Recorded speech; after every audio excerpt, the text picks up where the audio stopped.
Goose Creek Mayor Greg Habib says Matt Brady, the city's economic development director, is one of the reasons why so many great things are happening in the city. I sit down one-on-one with Matt for a special edition of Quintin's Close-Ups. And be sure to download the free Quintin's Close-Ups app in your Apple or Google Play stores. And listen to this interview later on iHeartRadio. Matt Brady, it's so good to meet you. It's nice to meet you. I appreciate it greatly. Yeah. Thanks for having me over. Yeah, see on Quintin's Close-Ups? Yeah. I know that obviously you're Goose Creek's Economic Development Director, and Mayor Greg Habib calls the Economic Development Director, you, Matt Brady, a big reason why so many great things are happening in our city. What are the great things that are happening in your mind when it comes to Goose Creek?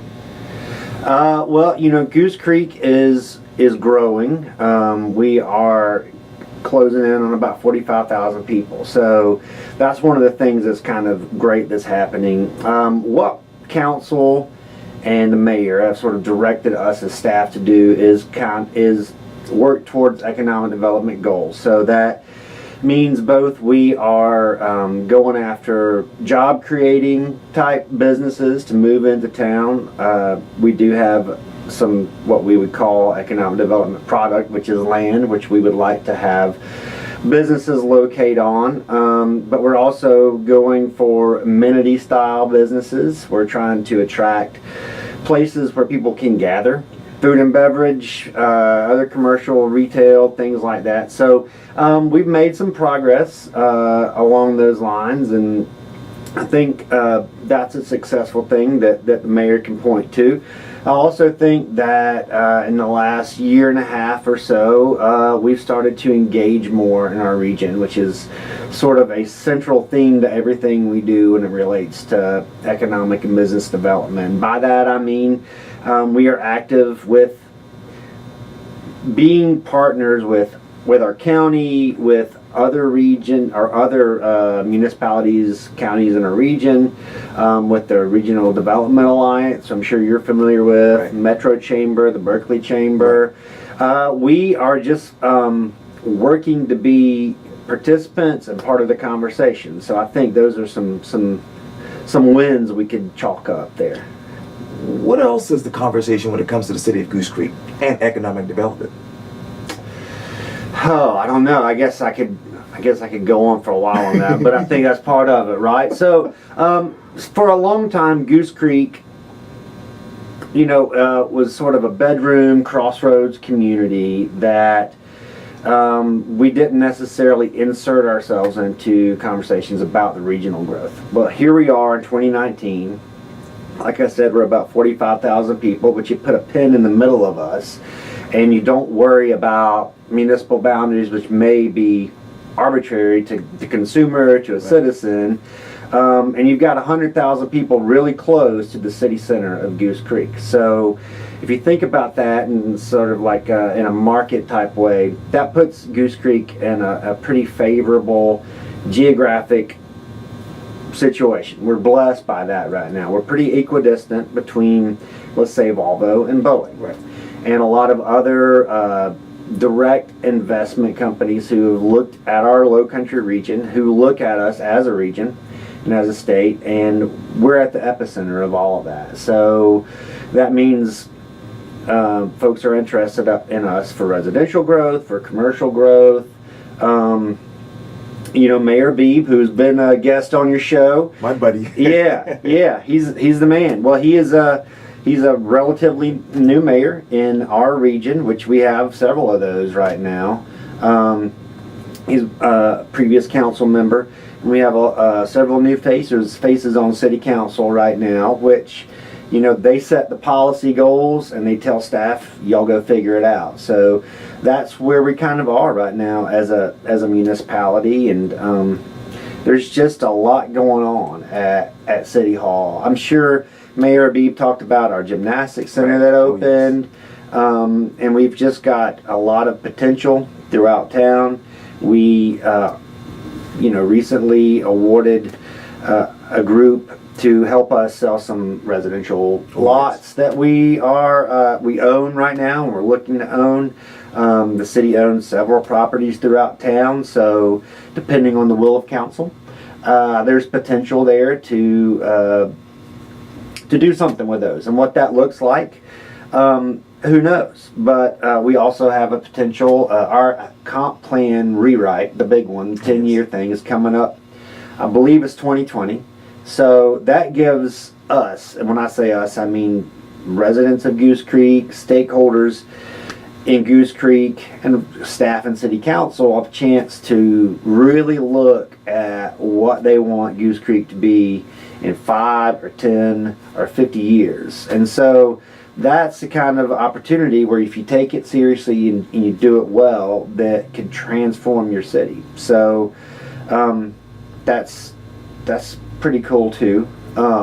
If you need me to just let you jump in and go for it, man. Because I could rattle off some things. I know about the city center. That's something that Goose Creek wants to develop soon. The council has stated a goal of creating a downtown, creating a city center. So that's some things that we are taking a look at. Okay. We aren't blessed with a traditional downtown the way we're sitting here in downtown Charleston. This is world-class downtown, but other communities have a downtown like Somerville. North Charleston, in a sense, has several places that could be considered downtown. So that's a popular thing. These walkable, human scale things where people can live and work and find entertainment and all the services that they would need. That's something that we would love to have, and so we are exploring ways to do that. I think something that will end up being catalytic for us is the sale of our fire station. Yeah. So that's a 1970s vintage fire station that we don't need anymore because City Council built a beautiful world-class fire station that should last the city for decades. So we don't need this sort of older version of a fire station anymore. We wanted to find something creative to do with that. So what we wanted to make sure happened would it would be a gathering place for people in the community to eat, drink, be merry in some sort of way. So it's under contract now with a firm that really specializes in redevelopment and infill and adaptive reuse. They have done a lot of work in Park Circle. They brought some properties back to life. We should close on that property soon, and it will be something I think we'll be able to make a big deal out of. I think it could be a big gathering place, and that's right in our sort of commercial core. It's right in the middle of what people think of. A lot of people who've been around for a while think of when they think Goose Creek. I want to get back to February 22nd. Okay. This is an article written by Brooke Griffin of Live 5 News, and it reads this: Goose Creek revitalization coming as soon as this fall. She reads this: Goose Creek's mayor says his city is turning an economic corner sooner rather than later because of the large amounts of homes being built. How many homes are we talking about in the city of Goose Creek? Quintin, we've got a lot going on right now. We have several developments happening closer to what I was talking about, our city center type area. And I don't have an exact number because I'm not a planner. It's in the thousands of homes that are projected to be built over time. So we have a lot of those close to the city center.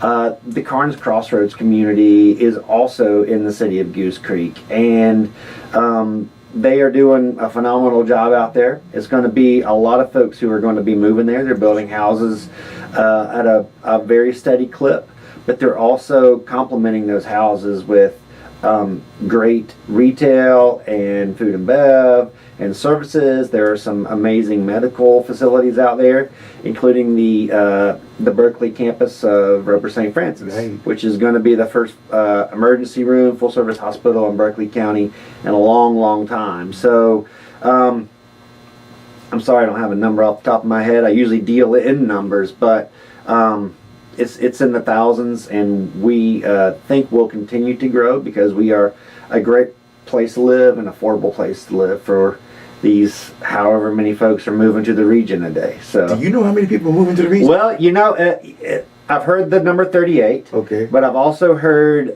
if you sort of correct and adjust for the birth rate, Right. that it's closer to around like 28 or something like that. So I think the CRDA keeps a pretty steady watch on all of those numbers, but it's a lot. It is a lot. We are growing, but we aren't growing at a rate that is, I believe, unsustainable. I think there's some work that we can do across the region, but if you look at the trend line, we are growing at a rate that if we sort of all work together as a region and look at planning and development from a regional standpoint, is something that's sustainable. But you've had guests on the show that know that we have challenges that we have to meet in terms of sometimes attainable housing and workforce and things like that. How do you define attainable housing and affordable housing in Goose Creek in 2019? You're going to have to ask someone smarter than me on that one, Quintin. I think attainable housing is something that someone who works just an average job that provides a service to our community can attain and be in, and it's safe and comfortable, and they have access to everything that they need. But I'm not a housing expert. I do know that we need housing of various price points. Okay. I think that Goose Creek offers that. Okay. What are those price points? Quintin, it differs for everyone. Okay. So I don't know the answer to what a number is for affordable, but it's rapidly changing in this region, as you know. Prices are steadily fluctuating, but I do think that there are opportunities for us to work with stakeholders, like the chamber has made housing a big part of their future-looking initiatives. Other communities have done that as well, so I think there's opportunities for us to partner. How's that for a non-answer for you? I'll let the views decide. But listen, who else do you want to bring to the table when you think of the revitalization of Goose Creek? We want to talk to people who are interested in investing in our community and who can be in it for the long haul. So that is folks who are developers, but it's stakeholders who are just citizens in Goose Creek. Sure. But it's really anyone who is invested or wants to consider investing in our community. Council decided to allow for some incentives for redevelopment, and we want to work with the community that may be interested in taking advantage of those to do it in a sustainable way that will be a long-term benefit to the city of Goose Creek. We've also, like I said, been actively engaging in a lot of stakeholders outside of the city, like CRDA. Right. We've developed pretty good relationships with the state Department of Commerce, working with them when it comes to potential businesses relocating to town. So we welcome all comers when it comes to things like that. And I think it can't be overstated that we see ourselves as part of the bigger regional picture. There's an effort called the One Region effort. I'm sure you've heard about it. It's a partnership. Out of that grew something that I think could be interesting to your viewers. Okay. We've been calling it the Low Country Government Roundtable. Wow. And I'm sort of a co-chair of that with Sam Scarden of and a couple other folks. And what that is once a quarter, we get folks together who are sort of at the executive level for local governments all across the region. Right. And the idea isn't to, make any waves or any giant breakthroughs, but it's a chance for us to discuss things that could be of a regional importance. And it also gives the opportunity for, if you're executive at City A and your neighbor is at City B, you know who to call. Right. Because like we mentioned at the beginning, sometimes boundary lines can be arbitrary. And we're sort of all in this thing together. And if we can find opportunities to pull in the same direction, I think that's pretty cool and will be beneficial for the citizens, which at the end of the day, we're all public servants and we're supposed to respond to their needs. So, and I want to get back to, obviously, Goose Creek City Council. Obviously, you guys don't want to sell a couple of your property to whoever it is. How much would that total in your mind? We haven't put a number on that one yet either. We're going to look at them individually. Okay. Each property that we put out in that RFP has its own unique set of challenges. So City Council purchased these properties over the year for a variety of reasons. But for instance, some of them don't have water or sewer infrastructure. So that's a challenge. Some of them are single family lots, but they don't have a road to them, so that's a challenge to overcome. So that means that each one of these really sort of needs to be looked at individually. So we did RFP, we got great responses back. So if you responded, thank you. We got some really good professional responses back. But City Council is going to take another look at that next week to kind of fine tune which properties we want to ultimately sell and what order we want to kind of look at doing that. So that's where we are with that right now. Right now. And let's get back to revitalization, particularly, obviously the future of Goose Creek. How much would that project cost in your mind? The entire revitalization project? Yes, sir. Oh, Quintin, man. So the actual construction of things would be in the millions of dollars, of course. And it kind of depends on where you start. And that's where we are right now. We're at the starting point. Council will likely consider putting a master plan together for parts of our city, which in itself can cost hundreds of thousands of dollars if you do it really well. So it's in the millions of dollars, but it wouldn't be millions of dollars that only City of Goose Creek and ultimately the taxpayer would spend. It would be millions of dollars of private investment. So at the end of the day, really, it takes partnerships with the private development community to do redevelopment projects. The city can't go out, for instance, and redevelop our fire station, which is why we partnered and ultimately will sell to a third party to do that. So what I believe the city can do, what Mayor Habib and council are working to do, is make the soil fertile for private investment, to find us attractive, to redevelop parts of the city that are ripe for that right now. So I don't know if that answered your question, but that's what I got. Gotcha. Yeah. And he also said, the mayor, he says, this kind of growth is exactly what the city needs. He says this quote, I didn't feel like the city had put the focus on development they needed. If all you do is build houses, you end up with revenue imbalanced. Why now? Well, according to my watch, Quintin, the time is now. So we're here in 2019, and so by that, what the mayor is talking about is that rooftops, these houses that you build, you don't want them to pay for everything. You want commercial development, and so that helps create a good revenue stream to continue to provide city services. Sure. It makes for a healthy city. So the reason right now is we do have the momentum on city council to move forward with economic development efforts.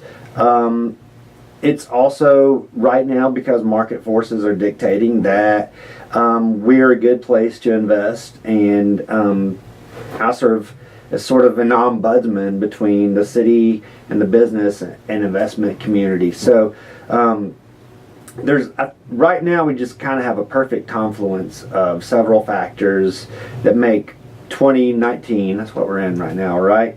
The perfect time to get going. So I think over the next, let's call it 5 years, you'll see a lot of interest in Goose Creek, a lot of interest in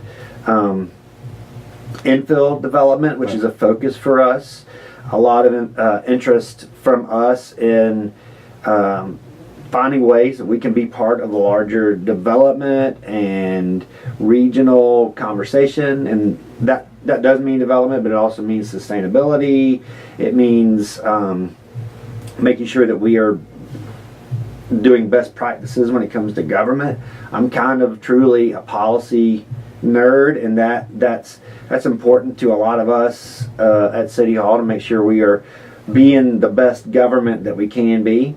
And I think it will look like us just trying to be part of the bigger picture, I think. Yes, sir. Yeah. Let me reset and talk about you. Okay. Matt Brady. Yeah. When you take off that economic development hat, who are you? Well, Quintin, I grew up in South Carolina. I grew up in Spartanburg County. I grew up in basically what was rural Spartanburg County at the time, essentially in the middle of a peach orchard. And I grew up at a time pre-BMW, which is, they have their North American headquarters there. So I say that kind of backstory to kind of say economic development is important and inspirational to me, because it took folks committed to economic development, folks committed to bringing that direct investment to the community. That, Spartanburg County in the early 90s was it was struggling because a lot of textile mills had closed, and there was a lot of uncertainty about a precarious future. But great leaders at the state and local level brought in BMW, and like that sort of transformed the whole world. So anyway, I say that to say I grew up in rural South Carolina. I've seen the impact that economic development can have on a community.